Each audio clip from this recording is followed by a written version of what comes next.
कुछ बातें कहनी, सुननी और बोलनी जरूरी है, क्योंकि जब आंखों के सामने षड्यंत्र होता है तो उसका पर्दाफाश भी होना चाहिए। राहुल गांधी भारत की राजनीति के प्रमुख नेताओं में से एक हैं। पहले सत्तारूढ़ दल में रहते हुए और फिर विपक्ष में रहते हुए उन्होंने आम जनता की आवाज बुलंदी से उठाने का काम किया है। 4 बार के चुने हुए इस देश के सांसद हैं, और जब 4 बार का चुना हुआ इस देश का सांसद एक विदेशी धरती पर कैम्ब्रिज यूनिवर्सिटी जैसे विश्वविख्यात शैक्षिक संस्थान में अमेरिका और चीन के बीच चलते द्वंद्व में भारत की क्या अहम भूमिका हो सकती है और भारत के लोकतंत्र की चर्चा करते हैं, तो मुझे लगता है कि वो इस देश का मान बढ़ाते हैं, इस देश का सीना चौड़ा करते हैं गर्व से, और इस देश के लोकतंत्र के, इस देश के मूल्यों के ध्वजवाहक बनते हैं।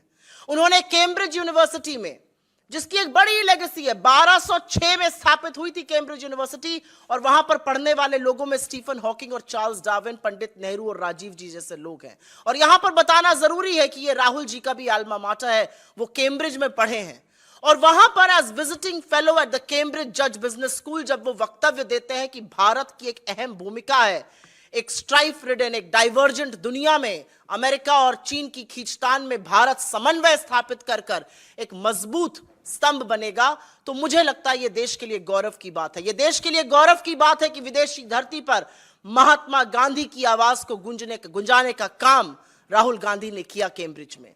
उन्होंने बताया कि हमारे देश के क्या मूल्य हैं जिस पे हमारा संविधान बना है और हमारे राष्ट्र का निर्माण हुआ है। लेकिन भारतीय जनता पार्टी, उनके आईटी सेल, उनके बददिमाग प्रवक्ताओं, उनकी समझ, उनकी सोची छोट और क्षुद्र राजनीति इन बातों को समझ नहीं सकती है। और अब मैं सिलसिलेवार तरीके से आपके सामने कुछ तथ्य रखना चाहती हूं। सवाल जवाब के दौरान अगर आप उसको डिस्प्यूट करना चाहिए तो बिल्कुल करिएगा। कांग्रेस पार्टी की प्रवक्ता होने के नाते टीवी डिबेट्स पर जाना होता है शाम को, और कल पूरे दिन भारतीय जनता पार्टी, उनके बददिमाग प्रवक्ता, उनके विक्षिप्त मंत्री लगातार लगे हुए थे। विदेशी धरती पर राहुल गांधी जी ने क्यों बोला, विदेशी धरती पर राहुल गांधी जी ने पेगासस का जिक्र क्यों किया। लेकिन ये सारे मामले धराशायी हो गए, क्योंकि अपने राहुल गांधी जी तो लोकतांत्रिक मूल्यों की बात कर रहे थे, इनके आका ने तो ऐसी ऐसी बातें करी हैं कि सिर शर्म से झुक जाए। 2015 मई शंघाई गए, चीन के सामने कहते हैं देश के लोग का सर शर्म से झुक जाता है कि वो भारत में क्यों पैदा हुए, हमने क्या पाप किया था कि हम हिंदुस्तान में पैदा हुए। जब ऐसे वक्तव्य हम लोगों ने दिखलाए तो थोड़ा हमलावर कम हुए। लेकिन जब हम लोग टीवी डिबेट कर रहे थे 6 बजे तक यही था, विदेशी धरती पर, पेगासस पर भी बेचारे कुछ नहीं बोल सकते, क्योंकि जो जांच समिति सुप्रीम कोर्ट की थी उसने कोर्ट को बताया कि सरकार ने सहयोग ही नहीं किया। कौन से नरकंकाल छुपाना चाहते हैं हम नहीं जानते। अगर पाक था आपका दामन तो आते जांच समिति के सामने बात करते। खैर, तो 6 सवा 6 बजे तक यही चल रहा था, विदेशी धरती, पेगासस, जो कि खोखला दावा और खोखले आक्षेप साबित हो रहे थे। एकदम से 6:15 साढ़े 6 बजे के बीच में ब्रेकिंग न्यूज हर चैनल पर और हर पोर्टल पे आने लगी, और यह आने लगा कि कैसे राहुल गांधी जी ने तथाकथित भाजपा के कहे अनुसार और कुछ चरण चुंबकों के कहे अनुसार चीन की तारीफ करी और पुलवामा के शहीदों की अवहेलना करी है। मैं एक टीवी डिबेट पर थी, मैंने गहन आपत्ति जताई, लेकिन मुझे बहुत ज्यादा वक्त नहीं लगा समझने में, क्योंकि ऑनलाइन आना शुरू हो गया था कि हर चैनल, हर न्यूज ऑर्गेनाइजेशन, प्रिंट के वेब पोर्टल्स, सारे एक साथ यही खबर 6:15 से 6:30 के बीच में चलाने लगे। तो थोड़ा बहुत मीडिया का एक्सपीरियंस से समझ में आ गया कि व्हाट्सएप आ चुका है, खर्रा निकल चुका है, सबको नतमस्तक होकर चरण वंदन करके अब ये लाइन पकड़नी है। लेकिन इस लाइन में क्या सच है और क्या झूठ है यह भी बताना जरूरी है, क्योंकि जब पेगासस से काम नहीं बना, जब विदेशी धरती से काम नहीं बना, तो सहारा अपने परम मित्र चीन का ही लिया गया।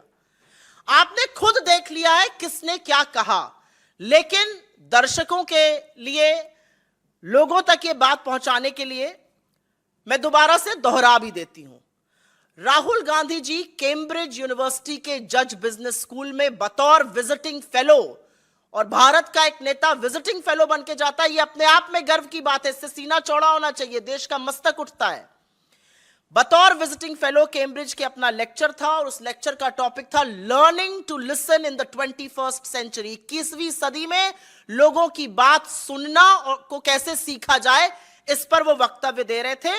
और उन्होंने जो सीखा भारत जोड़ो यात्रा के दौरान, कैसे उन्होंने अजनबियों की बातें सुनी, कैसे उन्होंने अपनी बात बंद करके लोगों की बात की ओर मुखरित हुए, लोगों ने क्या समस्याएं बताई, कितनी आत्मीयता से बात करी, किसी ने बेरोजगारी पर चर्चा करी, किसी ने महंगाई पे करी, किसी ने महिला सुरक्षा पे करी, किसी ने टूटते ताने बाने पर करी। इस पर लगातार उन्होंने एक वक्तव्य दिया और उस वक्तव्य में उन्होंने ये चर्चा करी कि कैसे ये विश्व अमेरिका और चीन की खींचतान में कहीं पर जूझ रहा है। और उन्होंने यह भी बोला कि इसी जूझते हुए विश्व में और इसी परिवेश में भारत की एक अहम भूमिका होगी, भारत की का एक अहम किरदार होगा, एक अहम भूमिका होगी। और भारत की भूमिका होगी समन्वय स्थापित करने की, लोकतांत्रिक मूल्यों को इस विश्व को याद दिलाने की। उन्होंने आपने सुना भी, उन्होंने इस वक्तव्य में यह भी कहा, उन्होंने अमेरिका और चाइना की तुलना करी, अमेरिका के इनोवेशन की, चाइना के आईपी रेगुलेशन की।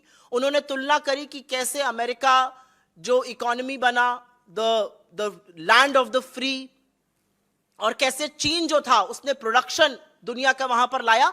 उन्होंने कहा कि चीन की सरकार जो एक पार्टी के तौर से चलती है, कोर्सिव सिस्टम है, चीन की सरकार ने चीन के कारोबार में घुसपैठ करी है, लोगों के दैनिक जीवन में घुसपैठ करी, और इसी से उनके पास डेटा आता है जो लोकतांत्रिक देश नहीं कर सकते और नहीं करना चाहिए। उन्होंने कहा कि चाहे आर्टिफिशियल इंटेलिजेंस हो या साइबर वॉरफेयर हो, उसकी आधारशिला यहीं से आती है कि अनलाइक जो कॉरपोरेशंस अमेरिका ने बनाई, चीन ने उन कॉरपोरेशंस में सरकार को, तंत्र को घुसेड़ने का, लोगों के जीवन में घुसने का काम किया। और पुरजोर तरीके से कहा कि भारत की क्या अहम भूमिका होगी। उन्होंने आगे एक बहुत अहम बात कही जो हमने दिखाया। उन्होंने कहा दुनिया के लोकतांत्रिक देशों में 21वीं सदी में उत्पादन मतलब मैन्युफैक्चरिंग होनी ही पड़ेगी, क्योंकि जो मैन्युफैक्चरिंग की हब चीन बन गया है अपने कोर्सिव सिस्टम से, बलपूर्वक कोई चू नहीं कर सकता, किसी की जमीन चली जाए कोई चू नहीं कर सकता लेबर लॉस के खिलाफ, जिसको उन्होंने कोर्सिव सिस्टम, आपके सामने मैंने दिखाया, उन्होंने जिसको कोर्सिव सिस्टम कहा। उन्होंने कहा विश्व के लोकतांत्रिक देशों में इंक्लूडिंग भारत में आपको उत्पादन बढ़ाना पड़ेगा, जिससे लोगों को नौकरियां मिले, जिससे आय बढ़े, जिससे लोग क्रियान्वित हों। और यह इसलिए करना पड़ेगा क्योंकि आर्थिक असमानता इतनी बढ़ गई है। 1% देश के पास 40% संसाधन है। आर्थिक असमानता, बेरोजगारी, गरीबी का नहीं तो गुस्सा ऐसा फूटेगा कि संभाले नहीं संभलेगा। और इसीलिए लोकतांत्रिक देशों में उत्पादन बढ़ाना अनिवार्य है, नहीं तो एक आपदा बनती नजर आ रही है। इससे किसी को क्या आपत्ति हो सकती है, यह मेरी समझ के बाहर है। असल में तो अगर मैं सरकार में हूं तो मैं कहूं बिल्कुल सही बात कर रहे हैं। लगातार 2 तिमाही से मैन्युफैक्चरिंग नेगेटिव में चल रही है। जीडीपी का डेटा 4.4 दशमलव पर आ गया है और यह सुनने को तैयार नहीं है। इससे क्या आपत्ति है मुझे नहीं पता। और अब बात कर लेते हैं उस अमर प्रेम कथा की जिसके आपने कुछ अंश देखे।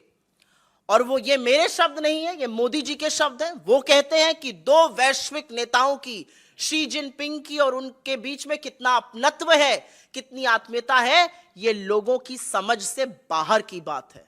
बिल्कुल सही कह रहे हैं, हम नहीं समझ पा रहे हैं इस बात को कि ऐसी कौन सी गलबहियां, ऐसा कौन सा इश्क है, ऐसा कौन सा प्रेम है, ऐसी कौन सा भाईचारा, ऐसी कौन सी आत्मीयता है कि इस देश का प्रधानमंत्री 20 जांबाजों की शहादत के बाद चीन का नाम नहीं ले पाते हैं।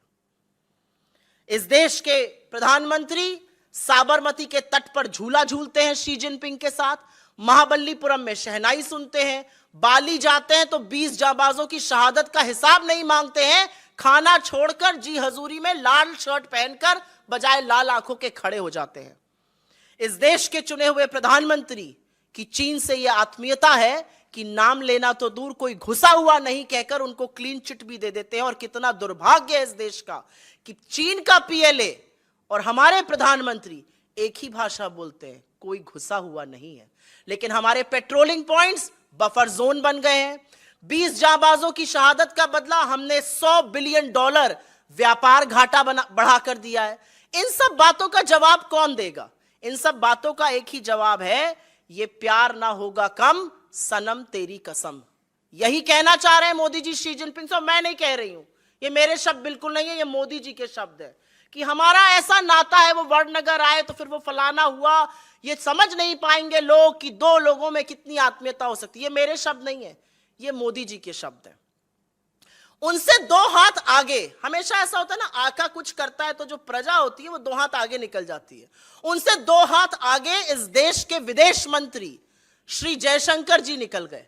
आपने देखा, मैं फिर से, ना मेरे शब्द है ना कांग्रेस पार्टी के शब्द हैं, श्री जयशंकर जी ने अपने इस इंटरव्यू में कहा 2 हाथ आगे निकलकर, और हमारे सेना के मनोबल को गिराने का काम किया जब वो कहते हैं हम छोटी अर्थव्यवस्था है, वो बड़ी अर्थव्यवस्था है। आपको लगता है हम उनसे लड़ सकते हैं? बिल्कुल सही कहा राहुल गांधी जी ने। जब आजादी का आंदोलन हम लड़ रहे थे और शहादत दे रहे थे, तो हमने ये नहीं सोचा था कि ब्रिटेन की हुकूमत बड़ी है, ब्रिटेन की अर्थव्यवस्था बड़ी है, उनसे हम कैसे लड़ेंगे। हमने सत्य और अहिंसा और देशभक्ति और राष्ट्र प्रेम के बल पर इस सरकार के ब्रिटानिया हुकूमत को घुटने टिकवाकर इस देश से विदाई करा दी थी। लेकिन ये लोग नहीं समझ सकते, क्योंकि आप जानते हैं कि उस समय माफीनामे और मुखबिरी की जा रही थी। मैं एक और बयान, और ये मेरे लिए थोड़ा सा व्यक्तिगत है क्योंकि मैं वहां पर थी, तो मैं जरूर इस बात का भी उल्लेख करना चाहती हूं। यह बात है पुलवामा वाले बयान की। आप विपक्ष के नेता को पॉलिसी पर, विपक्ष के नेता को उनके वक्तव्यों पर बिल्कुल घेरिए, लेकिन आप विपक्ष के नेता को घेरने का काम लोगों की जो शहादत हुई है उसके बल पर करेंगे तो यह स्वीकार्य नहीं है। राहुल गांधी जी ने कहा अपने व्याख्यान के दौरान कि जब हम भारत जोड़ो यात्रा करते हुए कश्मीर पहुंचे तो कश्मीर में हिंसा का माहौल है, कश्मीर में इंसर्जेंसी है, क्या सरकार इससे नकार सकती है? यह अलग बात है कि पूरी की पूरी सरकार, पूरा तंत्र एक पिक्चर का प्रमोशन करेगा, लेकिन कश्मीरी पंडितों को चुन चुन कर मारा जाएगा और उस पर सरकार एक शब्द नहीं बोलेगी। 6 महीने से वो आंदोलन कर रहे हैं, एक बार उनसे चर्चा नहीं की जाएगी। कश्मीरी पंडितों ने हमें आकर जो कैमरा पर कहा कि हमें सिर्फ और सिर्फ कैनन फॉडर और वोट बैंक के लिए यूज किया जाता है, हमारे लिए मोदी सरकार कुछ नहीं करती, यह असलियत है, यह सच है। तो राहुल गांधी जी ने कहा कि हम भारत जोड़ो यात्रा करते वक्त जब कश्मीर पहुंचे तो सुरक्षा कर्मियों ने हमसे कहा कि आप यहां मत चलिए, यहां पे असुरक्षा है, आपके ऊपर हैंड ग्रेनेड पड़ सकते हैं। लेकिन इन बातों के बावजूद उन्होंने कश्मीर में चलना कबूल किया। वो कश्मीर में चले और वो आगे कहते हैं कि तिरंगे के सैलाब को देखकर मुझे समझ आ गया कि जहां अहिंसा होगी, जहां मोहब्बत होगी, जहां प्यार होगा, वहीं विश्वास होगा।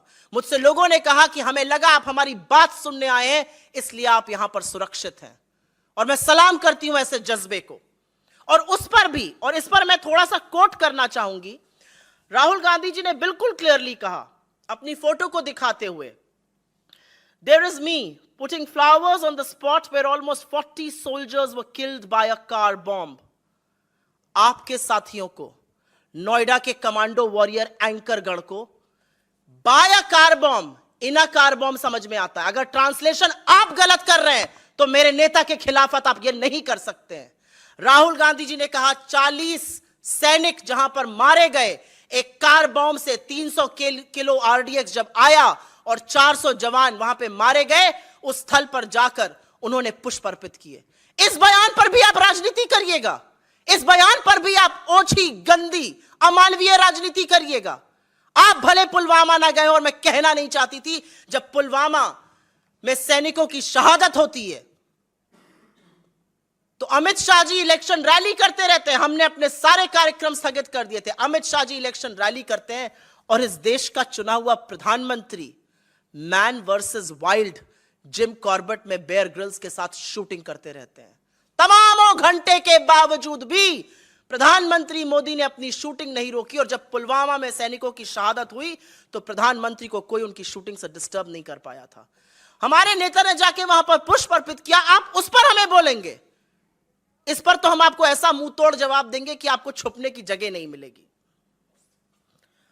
और अंत में मैं एक बात जरूर कहूंगी कि कैम्ब्रिज यूनिवर्सिटी जैसे विश्वविख्यात संस्थान में, जो 1206 में स्थापित हुआ, और जैसा कि मैंने आपको बताया, जहां पर leading luminaries of our times पढ़कर निकले, चाहे उसमें पंडित नेहरू हो, चाहे राजीव जी हो, चाहे चार्ल्स डार्विन हो, चाहे स्टीफन हॉकिंग हो, चाहे अमर्त्य सेन जी की एसोसिएशन रही हो। एक जबरदस्त इंस्टीट्यूट है ये, और यहां का एक एलुमनाई, उनका एल्मा माटर है, वो खुद वहां पर पढ़े हुए हैं।